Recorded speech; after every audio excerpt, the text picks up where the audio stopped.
Chapter 9, The Message. On the way to Mary Lou's, Phoebe said, Mary Lou's family is not nearly as civilized as ours. In what way? I asked. Oh, you'll see, Phoebe said. Mary Lou Finney and Ben Finney were both in our class at school. At first, I thought they were sister and brother, but Phoebe told me that they were cousins and that Ben was living with Mary Lou's family temporarily. Apparently, there was always at least one stray relative living at the Finneys temporarily.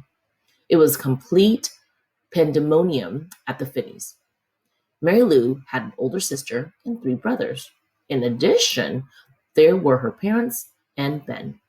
There were footballs and basketballs lying all over the place, and boys sliding down the banister and leaping over tables and talking with their mouth full and interrupting everyone with endless questions.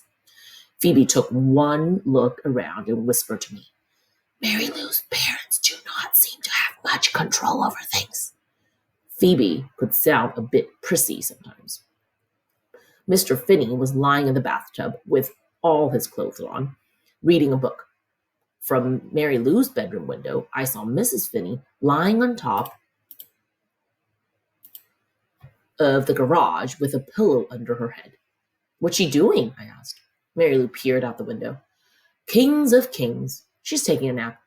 When Mr. Finney got out of the bathtub, he went out in the backyard and tossed a football around with Dennis and Dougie, two of Mary Lou's brothers.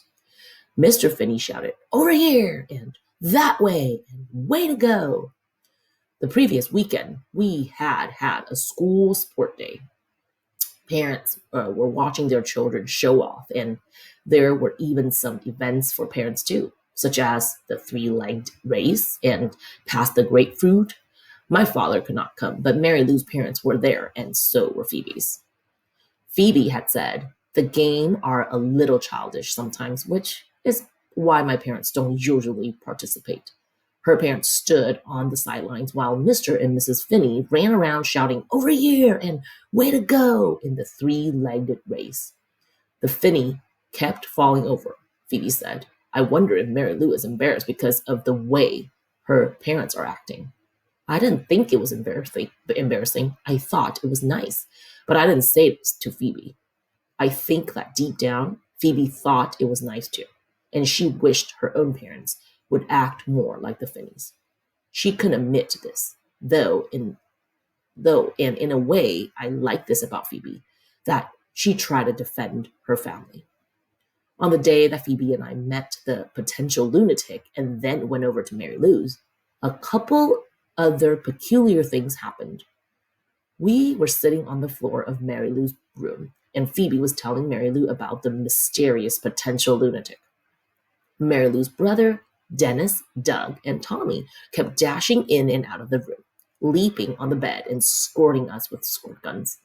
Mary Lou's cousin Ben was lying on her bed, staring at me like this with his black eyes. They looked like two sparkly black discs set into big round sockets. His dark eyelashes were long and feathery, casting shadows on his cheeks. I like your hair, he said to me. Can you sit on it? Yes, if I want. Ben picked up a piece of paper from Mary Lou's desk, lay back down on the bed, and drew a picture of a lizard-like creature with long black hair that, as it ran down the lizard under its bottom, became a chair with legs. Underneath this, Ben had written, Salamander sitting on her hair. Very amusing, Phoebe said. She left the room, and Mary Lou followed her. I turned around to hand the drawing back to Ben, just as he leaned forward and mashed his lips into my collarbone. His lips rested there a moment. My nose was pressed into his hair, which smelled like grapefruit. Then he rolled off the bed, grabbed the drawing, and dashed out of the room. Did he actually kiss my collarbone? And if he did, why did he do that? Was the kiss supposed to land somewhere else, like on my mouth, for example? That was a chilling thought. Had I imagined it, maybe he merely brushed against me as he was rolling off the bed.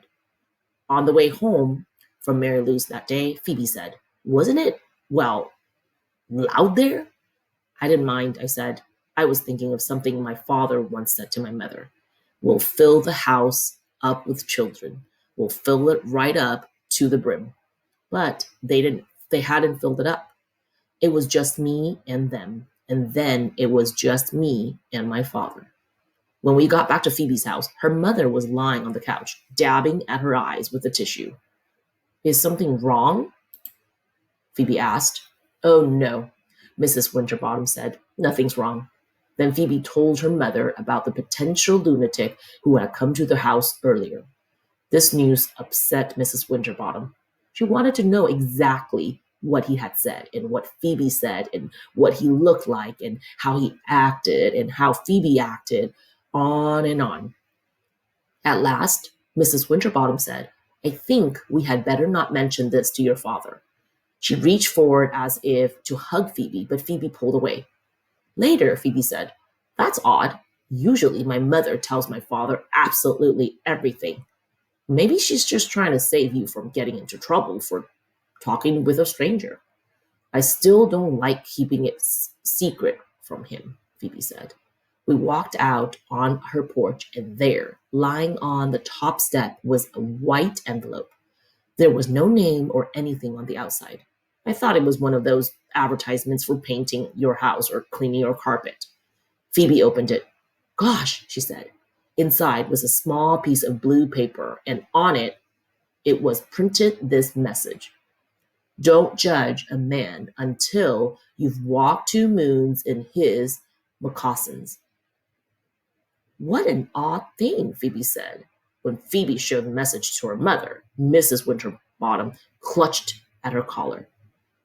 Who could it be for? Mrs. Winterbottom asked.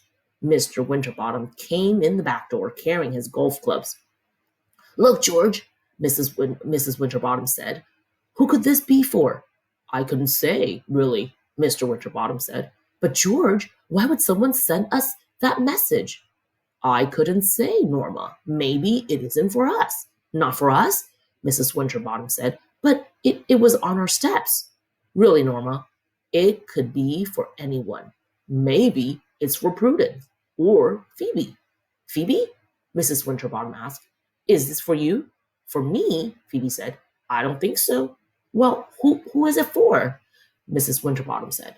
She was awfully worried. I believe she thought it came from the potential lunatic.